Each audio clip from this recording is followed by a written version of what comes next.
Good morning. My name is Joanne Rolle, and I'm the Dean of the School of Business at Medgar Evers College, City University of New York. I bring you greetings from our president, President Patricia Ramsey, and the entire Medgar Evers College family. I'm going to take a few moments and talk to you about some of the work we have been doing with scholars across the world, from Latin America and from Africa. We started in 2016 at two conferences, one on social entrepreneurship and one on corporate social responsibilities. We had scholars and practitioners from all over the world to come to those two conferences. And at the end of that process, we did not want it to stop our work. We wanted to continue to work together, to engage each other and continue in the work that we were doing.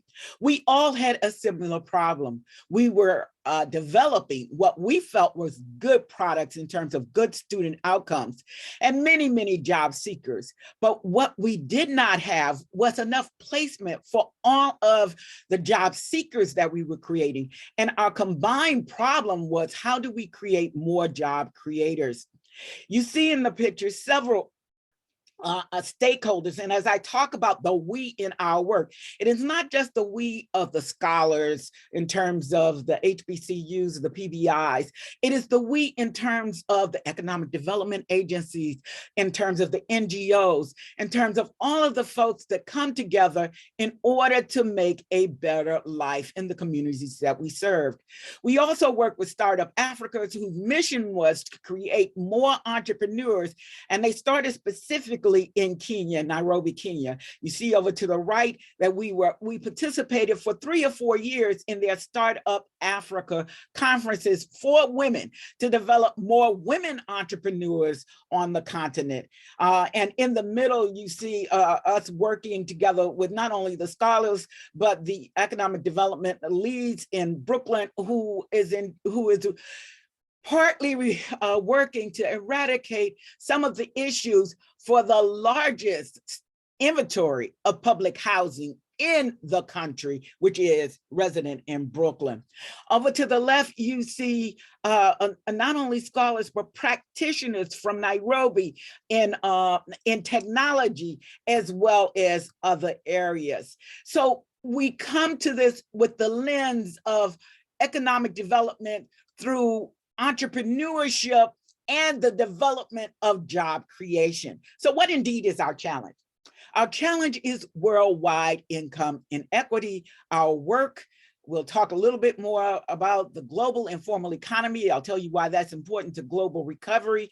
And the case of community engagement and strategy, one case that we believe has ability to be replicated of other areas in other regions, and practical implications in our charge. When you often hear about the future of work, you hear about it in terms of technology innovations and the transformations that will come to labor. But the International Labor Office talks about the future of work in terms of 1, job creation, 2, job quality, 3, social protection, 4, wage and income inequities, and 5, social dialogue and industrial relationships. And I hope we will hit on all of that during this presentation. What is important about this map is that we were first able to start tracking in 2018 data worldwide in terms of income inequity, and that data has been available ever since. You are looking at 2020 data. In 2019, we wrote our first paper and presented it on the future of work and entrepreneurship for the underserved, and it focused on the issue of worldwide income inequity. As you see, the darker the map is, the more inequitable the income share is. The top 10% taking up to the 70% of the income in certain areas of the map. And what we say is the future of work and entrepreneurship for the underserved is a struggle for humanity. It is not a new struggle. It is an ongoing struggle. And everything we have done up to now, all innovations as of 2020, ended up in the colors of this map.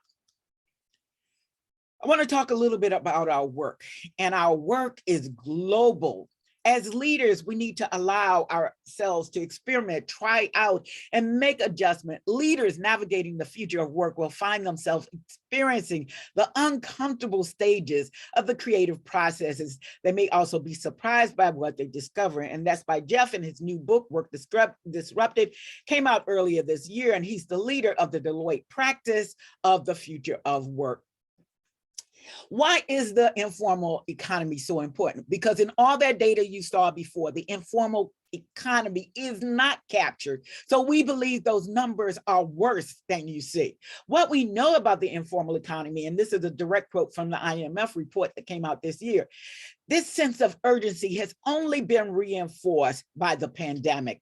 The pandemic has crushed informal activities, particularly in developing countries where large segments of the population are not covered by existing social protection, which I mentioned earlier in terms of the ILO concern about the future of work.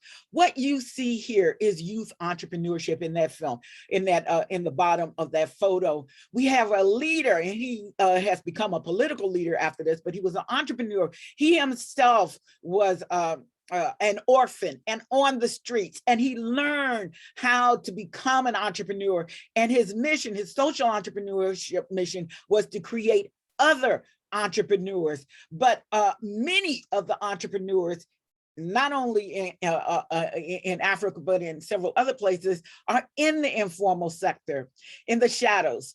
Informality has receded across all regions, but remains large in sub-Saharan Africa and Latin America. And when I was delivering a presentation last month at Kenyatta University at their annual business school conference, what I was told was, yes, the informal sector is large, but it's not the same in Latin America as it is in Kenya specifically. And Latin America is driven, of course, by the drug economy, but in Kenya is driven by the high cost of doing business and registering the businesses. So many of the entrepreneurs just simply don't register. Who you see on the left of this is a young man. He originally was born in Jamaica. He is now an entrepreneur working in the slums of Nairobi, Kenya, as one of the larger coal distributors. And I'll come back to him later because I will share with you his son, who has a different place. But that is in terms of the difference in the generation. So even though we know that things are not well in the economy that we can measure, in the informal economy, we believe that it's worse. So let's not just continue to talk about the problem. Let's talk about one of the solutions or case studies that has worked in Latin America in a city doctors framework.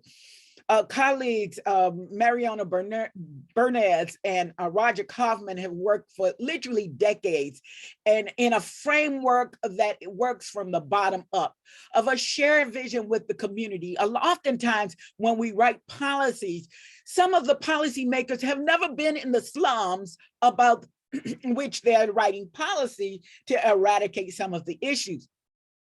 Roger and Mario went into the slums in on countries in Latin America, and Argentina and Colombia, and several other places. And they talked with some of the drug dealers and the women, and they found that they didn't necessarily want to be in the drug business, but they wanted a sustainable way to live. And so they work together with that community from the bottom up to find ways to build housings and create employment and development entrepreneurship and job creators, and to educate and train and fast track. And not all that fast track was through higher ed. Some of it was through apprenticeship in other ways to fast track that labor force into a market that was just in time and ready for delivering for that community to be involved. So the real key point here that I drove home at Kenyatta University, let us not be armchair scholars. Let us go into the hard places where we're creating policy, where we're creating research to change these lives, and talk to and understand the very nature and the very needs of the people that we are serving. So practical implications and conclusions. We propose that unity in community and capacity building is vital to create shared prosperity. There's enough wealth around the world to go around. The issue is allocation of the income and allocations of the jobs, the good jobs, says ILO. The informal economy is disproportionately impacted by the pandemic and other natural disasters. They're just not protected socially. Global recovery required a shared vision and international collaboration of everyone, not just of those of us in the African diaspora, but everyone can bring something to the table. Oftentimes we look at what others can do. What can the government do? What can the NGOs do? What can the UN do? But we as individuals should look at what can we do. We hope that further dialogue in the academy, industry, and policy on how to ensure that all included in the future growth of all economies will yield a better normal, not the normal that you saw on that first map. We don't want to go back to where we were with the poverty in the region that we experienced. We want a better normal. So what is our charge? Indeed, our communities can serve as laboratories for innovation where we can develop and test reskilling programs, explore the creation of transition nets, and reset local agendas as a precursor to resetting national policies and programs. And again, that is from Jeff in his local work.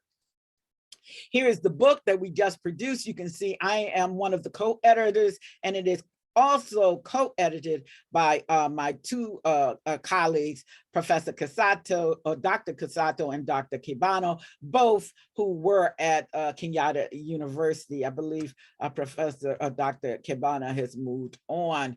We are also doing a new book called Sustaining the Future of Work and Entrepreneurship for the Underserved. And we do have a call for chapters out. If you're interested in participating, please do send me a email. And with that, I want to say thank you. And I've enjoyed this small time with you. And I look forward to seeing you in the future work that we do.